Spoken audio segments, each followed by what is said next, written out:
That West Side man says he spent 4 days in jail and was charged with aggravated battery to an officer. But he says video of the incident shows police were the aggressors. Police body cams captured video, but not audio of the encounter. The image is now at the heart of a federal civil rights lawsuit. Man, it left me feeling traumatized, man. I ain't gonna lie. When you get nervous, you get even more nervous once you see the police. Leroy Kennedy says he was walking to a store last August in Humboldt Park when 2 Chicago police officers ran up to him, slammed him against a brick wall, and smashed his head onto the sidewalk more than once. I told him, like, sir, I'm not resisting. I just want to get my glasses. He slammed me again. Think I'm resisting. The officers are soon surrounded by angry witnesses at the scene. The video appears to show Kennedy wobbling as he's led away in handcuffs. He says he suffered a concussion as well as cuts to his face and hand and wrist injuries. In this police report, officers say they confronted Kennedy because he had a shocked look on his face when he saw police.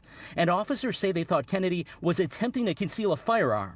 But no weapon were found. And later, after supervisors arrived, the officers appeared to have little to say. What's he arrested for? They instantly started fighting us. But you don't know what you're arresting for? The police couldn't even pretend he did anything.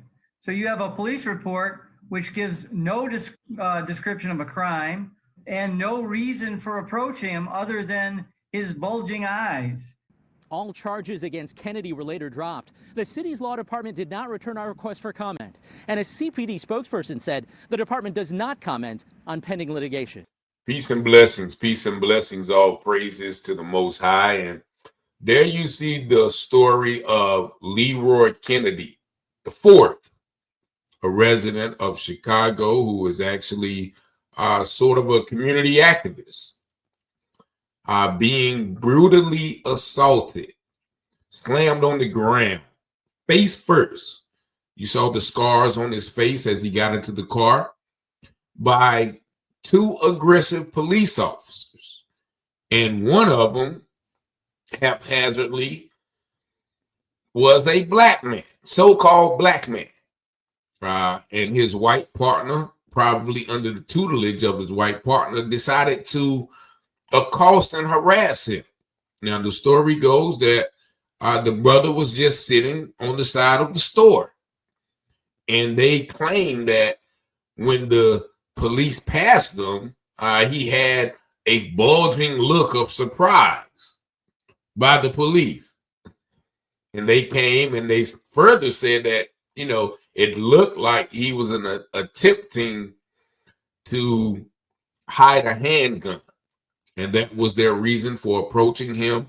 And just like any grown American man, any blue-blooded citizen, when police come upon you and they're coming upon you and you've done nothing wrong, you have a right to be like, nah, don't touch me. Like, what are you doing? And as soon as the man did that, you see from the video, you can go back and play it again. I will not play it again because it kind of makes my blood boil, as they say. But, you see them grab the young man by the collar, not the collar, which they lied. They grabbed him by the neck and body slammed him face first into the ground. And you saw when the supervisors came up, it was like, well, what were you arresting him for? Then they couldn't even explain it. They probably weren't ready for them to ask that question. Like, oh, now we on the same team. Fortunately, these supervisors asked that question. And so now this event happened in 2021. And I think the man filed an $11.2 million lawsuit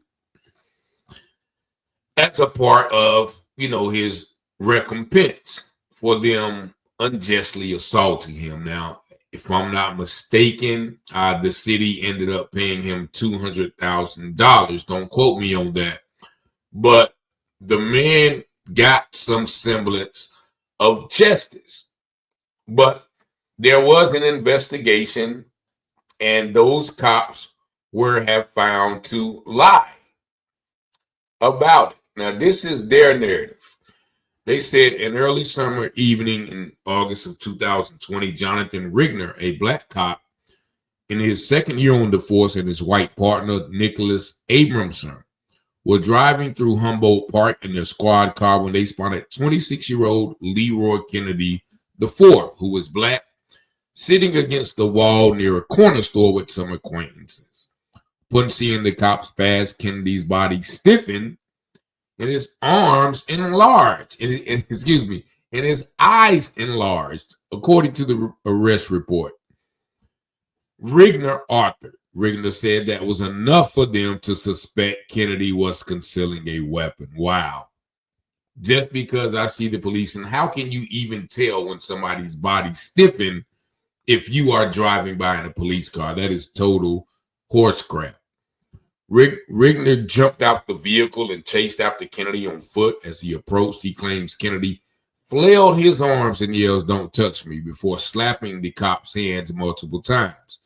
This amounted to battering a police officer, a criminal offense, Rigner wrote in the original police report. For this reason, he used an emergency takedown, grabbing Kennedy by the collar, quote unquote, but we all saw him grab him by the neck and throwing him to the ground. After leaving the scene, because a hostile crowd had started to form around them, he searched Kennedy and found nothing on the man aside from a few credit cards and a cell phone. Two of their superiors, Lieutenant Kevin Keefe and Sergeant Nicholas Urban, later signed off on their use of force reports. After watching the body camera footage and listening to audio of Kennedy's arrest, they claim to have observed nothing untoward, meaning they claiming that they did nothing wrong. But an investigation by the Civilian Office of Police Accountability, COPA, released in August 2022, identified glaring holes and willfully misleading statements in the officers' narratives. Investigators found that Rigner and Abramson unjustly stopped Kennedy, whose actions they deemed innocuous or suspicious. They said Rigner used excessive force by grabbing Kennedy around the throat, not by the collar, before slamming him face down on the sidewalk pavement, which left him dizzy and with multiple welts and bruises on the right side of his face, as you see in the picture. Copa also found that the two officers crafted a story to justify the attack while laughing about it in their car afterwards. Now, that is the synopsis of the investigation, which deemed that these officers were wrong.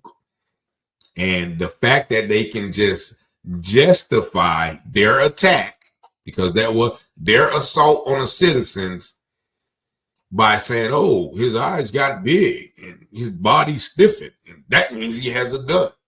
Like, if you have any dealing with the police, like I have, I'm not so much now because, I know how to handle them now. So I don't, that feeling doesn't get with me. But, a lot of times if you had adverse dealings with police, or you've seen things, you've been pulled over when the blue light starts flashing, there's a certain level of nervousness of, oh man, what I do, you know what I mean? When it comes to police, because of their own actions. So the fact that this young man looked like this at the police, oh shoot, there go the police, oh Lord, you know what I'm saying? Now he's suspicious. And so shout out to my brother Leroy Kennedy. I think he has kind of moved on. But as you heard from the lawyer, they couldn't even make up nothing about why they stopped this man. So this is just another clear-cut incident of, police, kind of abusing their authority and trying to justify it through lying measures. So everyone who says, the police are above reproach, just think of this instance and many other instances that I cover on this channel, because they are not above our reproach, and they should be examined thoroughly each stop. And people should have the right to say, nah, leave me alone, I haven't committed a crime. People should have that right to defend their right to walk on the street, as the young brother was doing. But y'all let me know what y'all think about this in the comments. Y'all see The number 919-587-7782. Peace and blessings. Y'all have a blessed day.